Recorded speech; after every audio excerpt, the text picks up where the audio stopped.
এইটো বৰ দুৰ্ভাগ্যৰ কথা। আজি অসম চৰকাৰে যি ঢাকঢোল উন্নয়নৰ ঢাকঢোল বজাই আছে বা উন্নত দেশ বুলি ঢাকঢোল বজাই আছে, এইবিলাক চব মিছা। আজি ইমান ডাঙৰ এটা বিভাগ থকাৰ পিছতো, বন বিভাগ থকাৰ পিছতো 10-15 দিন ধৰি আজি নগৰ উত্তৰ অঞ্চলত জাৰামাৰী, ডুমডুমীয়া, আপোনাৰ লাংগিয়া, আজি আহি পালে বলিগটীয়া মেলেকাডিং 4-5জন মানুহক বাঘে আক্ৰমণ কৰিলে। সেইদিনাখন দেখা পাইছোঁ ট্ৰেংকুলাইজ কৰিছে।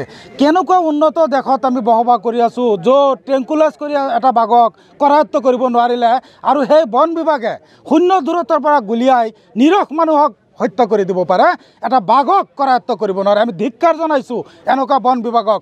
আজি ৰাতিপুৱা প্ৰায় 8:30মান বজাত এজন মানুহক বাঘে আক্ৰমণ কৰিলে মেলেকাডিঙত, আৰু 8:30মান বজাৰ পিছৰ পৰা এতিয়ালৈকে ভাল এটা টিম এটা আহি পোৱা নাই যেনে বাঘটো কৰায়ত্ব কৰিবলৈ। সিদিনাখন দেখা পাইছে এটা নাটক কৰিছে, পিঞ্জিৰা লৈ আহিছে, মানুহৰ পৰা চান্দা বৰঙণি তুলিছে। এনেকুৱা ভিখাৰী হৈ গৈছে নেকি চৰকাৰ? আৰু যি চৰকাৰে ইমান ডাঙৰ ডাঙৰ কথা কয়, লেকচাৰ মাৰে। অসমৰ মুখ্যমন্ত্ৰীক আমি আহ্বান জনাইছোঁ, অনতি পলমে যদি আজিৰ ভিতৰতে বাঘ কৰায়ত্ব কৰিব নোৱাৰে, তেন্তে কিন্তু আমি আমছুৱে গোটেই অসম জুৰি ব্যাপক গণতান্ত্ৰিক আন্দোলন গঢ়ি তুলিবলৈ বাধ্য হ'ম। মানুহক লৈ হেতালি খেলি আছে। আজি আমাৰ সন্দেহ হৈছে, আজি ধৰ্মীয় সংখ্যালঘু এলেকাত এই বাঘ থকাৰ কাৰণে হয়তো তেখেতসকলে যেনেদৰে কাম কৰিব লাগিছিলে তেনেদৰে কাম কৰা নাই। যেন মানুহবিলাকক মাৰি দিয়ক, বাঘে মাৰক। আমিও মাৰি আছোঁ, আমি প্ৰশাসন লগাই দিছোঁ, পুলিচ লগাই দিছোঁ, বন বিভাগ লগাই দিছোঁ। মুছলমান মানুহ মাৰাৰ কাৰণে এতিয়া বাঘ লগাই দিছে মানুহ মাৰাৰ কাৰণে। গতিকে আমি ধিক্কাৰ জনাইছোঁ এই কাণ্ডক। আজিৰ ভিতৰত যদি বাঘক কৰায়ত্ব নকৰে, তেতিয়াহ'লে কিন্তু গোটেই অসমব্যাপী আমছুৱে আন্দোলন গঢ়ি তুলিম। আমি ইয়াৰ সমান্তৰালভাৱে এই মেলেকাডিং এলেকাৰ ৰাইজক আহ্বান জনাইছোঁ। আমি জাৰামাৰীত দেখা পাইছিলোঁ, যেতিয়া বিভাগ আহিছে কৰায়ত্ব কৰাৰ কাৰণে, তেতিয়া ৰাইজে যেনেদৰে সুবিধা দিব লাগিছিল তেনেদৰে সুবিধা দিয়া নাই। যিহেতু বাঘে মানুহৰ ভাষা বুজি নাপায়, গতিকে আমি কাম কৰিব লাগিব কি, যেতিয়া ডিপাৰ্টমেণ্ট আহে তেখেতসকলক আমি সুবিধা দিব লাগিব। গতিকে ৰাইজে যাতে কোনো হুলস্থুলীয়া পৰিৱেশৰ সৃষ্টি নকৰে, তেখেতসকলক সুবিধা দিয়াৰ ব্যৱস্থা কৰি দিয়ে।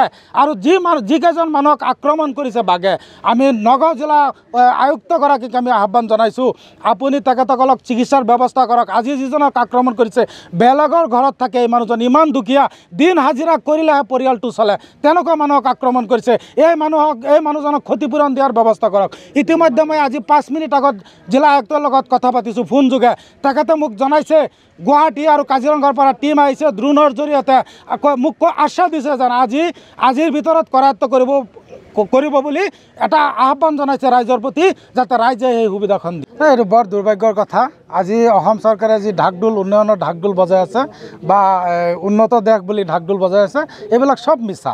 আজি ইমান ডাঙৰ এটা বিভাগ থকাৰ পিছতো, বন বিভাগ থকাৰ পিছতো 10-15 দিন ধৰি আজি নগৰ উত্তৰ অঞ্চলত জাৰামাৰী, ডুমডুমীয়া, আপোনাৰ লাংগিয়া, আজি আহি পালে বলিগটীয়া মেলেকাডিং 4-5জন মানুহক বাঘে আক্ৰমণ কৰিলে। সেইদিনাখন দেখা পাইছোঁ ট্ৰেংকুলাইজ কৰিছে। কেনেকুৱা উন্নত দেশত আমি বসবাস কৰি আছোঁ, য'ত ট্ৰেংকুলাইজ কৰি এটা বাঘক কৰায়ত্ব কৰিব নোৱাৰিলে আৰু সেই বন বিভাগে শূন্য দূৰত্বৰ পৰা গুলিয়াই নিৰখ মানুহক হত্যা কৰি দিব পাৰে, এটা বাঘক কৰায়ত্ব কৰিব নোৱাৰে। আমি ধিক্কাৰ জনাইছোঁ এনেকুৱা বন বিভাগক।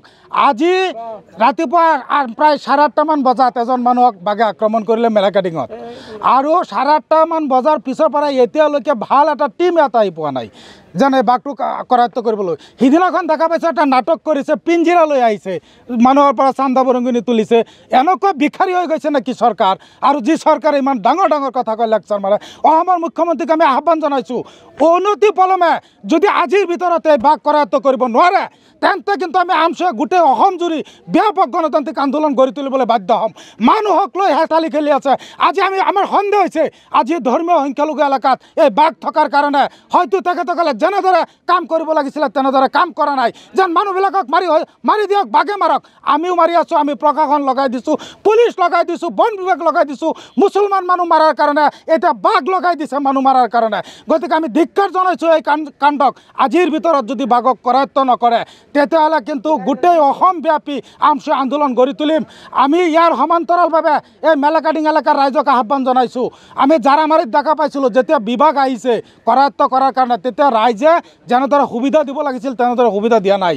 যিহেতু বাঘে মানুহৰ ভাষা বুজি নাপায়, গতিকে আমি কাম কৰিব লাগিব কি যেতিয়া ডিপাৰ্টমেণ্ট আহে তেখেতসকলক আমি সুবিধা দিব লাগিব গতিকে ৰাইজে যাতে কোনো হুলস্থুলীয়া পৰিৱেশৰ সৃষ্টি নকৰে তেখেতসকলক সুবিধা দিয়াৰ ব্যৱস্থা কৰি দিয়ে আৰু যিকেইজন মানুহক আক্ৰমণ কৰিছে বাঘে আমি নগাঁও জিলা আয়ুক্তগৰাকীক আমি আহ্বান জনাইছোঁ আপুনি তেখেতসকলক চিকিৎসাৰ ব্যৱস্থা কৰক আজি যিজনক আক্ৰমণ কৰিছে বেলেগৰ ঘৰত থাকে এই মানুহজন ইমান দুখীয়া দিন হাজিৰা কৰিলেহে পৰিয়ালটো চলে তেনেকুৱা মানুহক আক্ৰমণ কৰিছে এই মানুহজনক ক্ষতিপূৰণ দিয়াৰ ব্যৱস্থা কৰক ইতিমধ্যে মই আজি 5 মিনিট আগত জিলা আয়ুক্তৰ লগত কথা পাতিছোঁ ফোন যোগে তেখেতে মোক জনাইছে গুৱাহাটী আৰু কাজিৰঙাৰ পৰা টিম আহিছে ড্ৰোনৰ জৰিয়তে মোক আশ্বাস দিছে যে আজিৰ ভিতৰত কৰায়ত্ব কৰিব বুলি এটা আহ্বান জনাইছে ৰাইজৰ প্ৰতি যাতে ৰাইজে এই সুবিধাখন দিয়ে যিকোনো খবৰৰ বাবে যোগাযোগ কৰক আমাৰ এই নম্বৰত 7099017330 আৰু